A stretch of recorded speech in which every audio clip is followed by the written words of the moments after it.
Developments continue this morning. Reporter Simon Love is at Windy Hill. Just before 7 o'clock, club chairman David Evans and chief executive Ian Robson emerged, refusing to answer questions about the latest allegations surrounding James Hird. We'll make a statement later today, as I've said, so if you just let me get through, I'll be back to you very soon. The former head of the Australian Anti-Sports Doping Authority, Richard Ings, says while the substances are banned for players, they are not banned for coaches under the WADA Code or the AFL's anti-doping policy.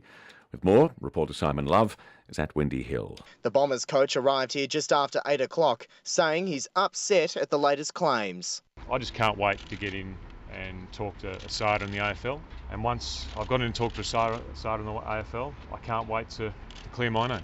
It's 12 midday. Good afternoon, I'm David Armstrong. Essendon chairman David Evans says the club's board will not be acting on today's allegations levelled against coach James Hird. Simon Love has spent the morning at Windy Hill. In a statement to a packed media contingent, Essendon chairman David Evans stood strong on today's damning allegations that his coach James Hird took an illegal substance. Mr Evans highlighted the club's proactive nature with the recent scandals. He says while today's claims are very serious, it's extremely important that Hird be given the basic right to natural justice. And the board will not be making decisions about the next steps until the processes of the review and the investigation take their course. Simon Love is our reporter at Windy Hill, and James Hird has just arrived. Simon, good morning to you. Good morning, Ross.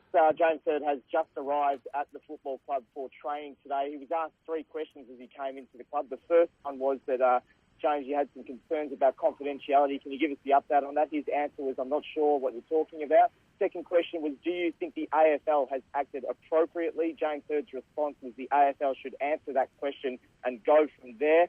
And then I asked him at the end, are you the right man to coach the Essendon Football Club? And he said definitely. So he has reaffirmed that he's the right man to coach the club. The interesting response is the response to the first question because the front page of the Hird Sun this morning says Essendon coach James Hird has accused the AFL of undermining footy's drug probe through repeated leaks.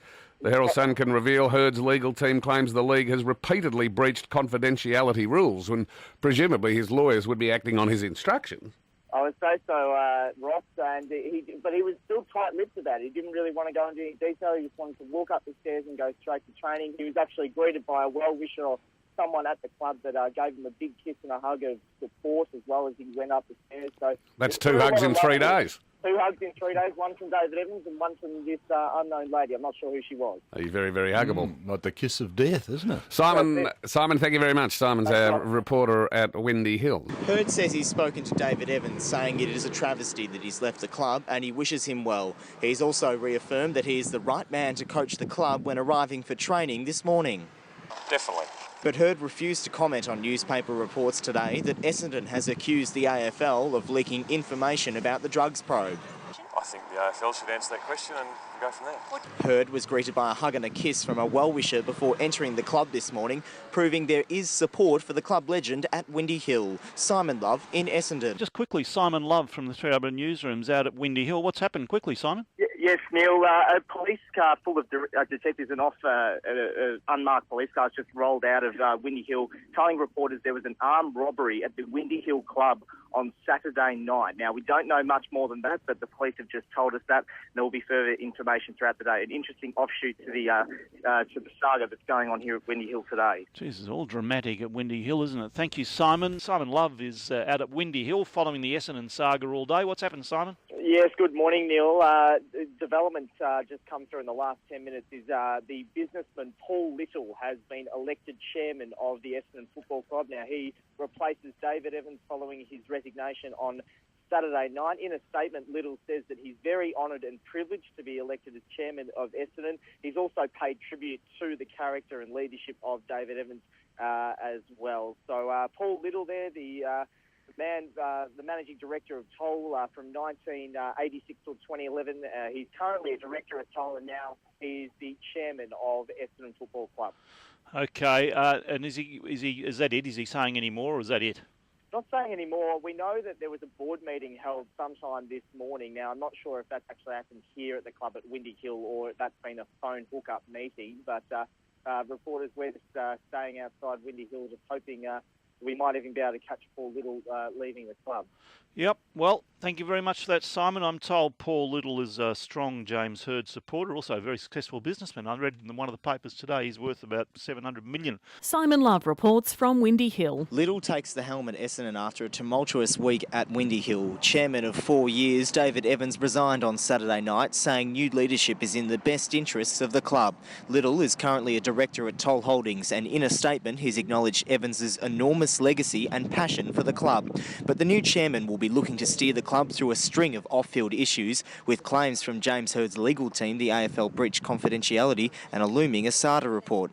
As for the players, a light session was held this morning ahead of their clash against Collingwood on Sunday. Club veteran Dustin Fletcher believes Hird will survive as coach. Yeah, he'll be right. He's a tough man, and he'll be right. He'll fight hard, but you know he's a good man as well, and he's done nothing wrong. He'll be fine. Essendon players and parents are arriving at Windy Hill for a meeting to be updated on the club supplement situation. Simon Love is there. Concerned families are gathering here at Essendon headquarters for a meeting as the club joins its 4 top officials in seeking the AFL to defer their hearing. AFL Chief Andrew Demetriou has assured the hearing, whenever it will be held, won't hijack the September finals. Meantime, Essendon says tonight's gathering is not an emergency briefing. It's more part of, quote, the club's commitment to be up to date with the status of the investigation. Parents and players were summoned via email and asked to keep the matters confidential. And now back to the Essendon story, and the club chairman Paul Little has just spoken to the media ahead of a meeting of Essendon players and parents at Windy Hill tonight. Simon Love. So Paul Little has just addressed the media a short time ago. It's all ahead of a meeting with Bombers players and their partners and families tonight, which is being held at the club. That's expected to take around 90 minutes. Paul Little said that it's all about the club updating the players as to the status of the ASADA investigation. The club has also joined the 4 officials in asking the AFL to defer its hearing into the ASADA investigation. Just breaking news here. Simon Love from 3AW is out at Windy Hill, where Tim Watson has just spoken following a meeting at Essendon. Are you there, Simon? The players have actually, and their parents and their partners of the Essendon Football Club have met with Essendon officials tonight. It's apparently the 5th meeting in a series of meetings where Essendon officials have been bringing players up to date with what's been going on with the ASADA Suppliments investigation.